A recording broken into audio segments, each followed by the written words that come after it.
సంక్రాంతికి వస్తున్నాం మూవీ చాలా దాన్నేమంటారు మంచి సందర్భంలో రిలీజ్ అయింది. సంక్రాంతి అవును. రోజు సంక్రాంతికి వస్తున్నాం. టైటిల్ గాని, ఇది గాని కలిసాయి. ఆ విషయంలో కూడా క్లవర్‌గా టీము ప్లాన్ చేశారు. సో, ఈ రివ్యూలకి వెళ్ళిపోదాం. మనం ఈరోజు ఆహ్, దీంట్లో ప్రధానంగా వెంకటేషు, ఐశ్వర్య రాజేషు, తర్వాత మీనాక్షి చౌదరి, నరేష్, సాయి కుమారు, విటివి గణేష్, శ్రీనివాస్ రెడ్డి ఇలాగ మంచి కాస్టింగ్ అయితే ఉన్నారు. ఇక టెక్నీషియన్ విషయానికి వస్తే దిల్ రాజు దీన్ని ప్రొడ్యూస్ చేశాడు. దిల్ రాజు, శిరీష్, అట్లాగే అనిల్ రావు కూడా డైరెక్ట్ చేశాడు. సమీర్ రెడ్డి కెమెరా చేశాడు. బీమ్స్ సిసిరోలియో అతను మ్యూజిక్ చేశాడు. కథగా చెప్పుకోవాలంటే బేసిక్ గా ఏంటంటే వెంకటేష్ పోలీస్ ఆఫీసర్ గా ఉంటాడు. అతను కొన్ని కారణాల వల్ల సస్పెండ్ అవుతాడు. సస్పెండ్ అయినాక విలేజ్కి వెళ్ళి అతను ఆ, ఐశ్వర్య రాజేష్ ని పెళ్లి చేసుకుంటాడు. ఈ సందర్భంలో ఒక కిడ్నాప్ జరుగుతుంది. వెంకటేష్ కి ఆఫీసర్ గా ఉన్నప్పుడు అతని దగ్గర ఎస్ఐగా పనిచేసిన మీనాక్షి చౌదరికి ఆ కిడ్నాప్ కేసు అప్పగిస్తారు.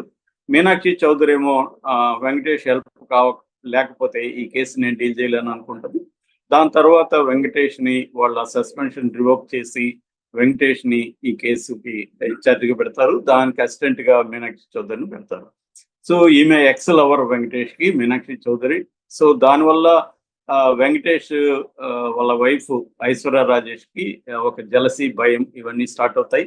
అంటే వీళ్ళిద్దరూ ఎక్స్ లవర్స్ అని తెలుస్తుంది. సో వీళ్ళిద్దరూ ఒకటిగా ఉండి ఈ కేసు డీల్ చేస్తా ఉంటే మళ్ళీ వీళ్ళిద్దరూ ఒకటవుతారా అన్న ఒక టెన్షన్ తో నేను కూడా వస్తానంటుంది. అంటే ఇది ఈ కిడ్నాప్ కేసుని డీల్ చేయాలి. సో వీళ్ళ ముగ్గురు మధ్య ఉన్న కామెడీ ట్రాక్ బేసిక్ గా సినిమా. అంటే దీంట్లో ఒక క్రైమ్ జరుగుతుంది. ఆ క్రైమ్ ని డీల్ చేయాలి, రెస్క్యూ ఆపరేషన్ చేయాలన్నమాట. అంటే ఇది ఒక ఇన్వెస్టిగేటివ్ జర్నీ లాగా ఉంటది.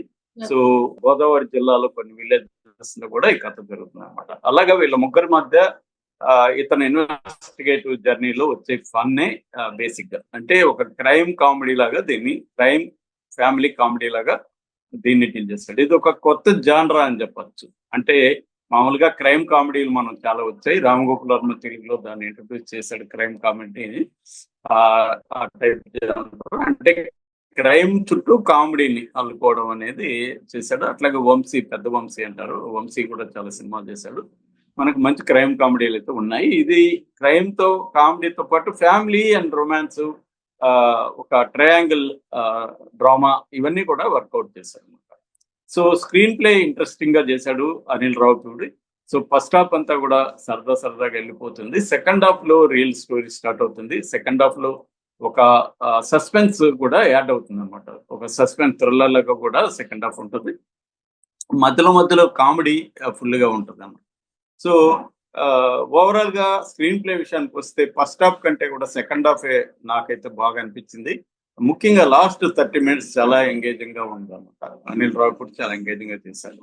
సో డైరెక్టర్ గా అనిల్ రావిపూడి తనకంటూ ఒక స్టైల్ ని క్రియేట్ చేసుకున్నాడు తెలుగు సినిమాలో. ఇది 8 సినిమాలు, ఇది 8వ సినిమా కూడా ఆయన మనకు తెలుసు గతంలో కూడా F2 లాంటి వెంకటేష్ కాంబినేషన్ ఎంత పెద్ద హిట్ ఇచ్చాడు.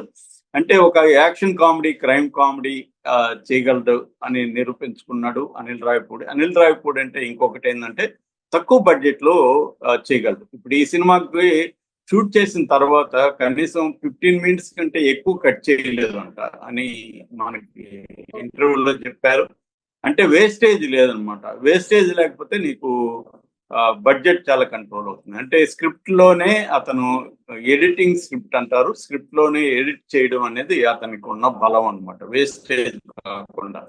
అందువల్ల ఈ సినిమాకి బడ్జెట్ ఎక్కువ కాలేదంటున్నారు. ఓవరాల్ గా 85 crores లోపలే బడ్జెట్ అయిందని చెప్తున్నారు. సో ఆల్రెడీ ఇది అడ్వాన్స్ బుకింగ్స్ విపరీతంగా అయిపోయినాయి. ఒక గంటకి, ఈ రోజు కూడా నేను ఇందాక చూస్తే గంటకి 16,000 బుకింగ్స్ అవుతున్నాయి.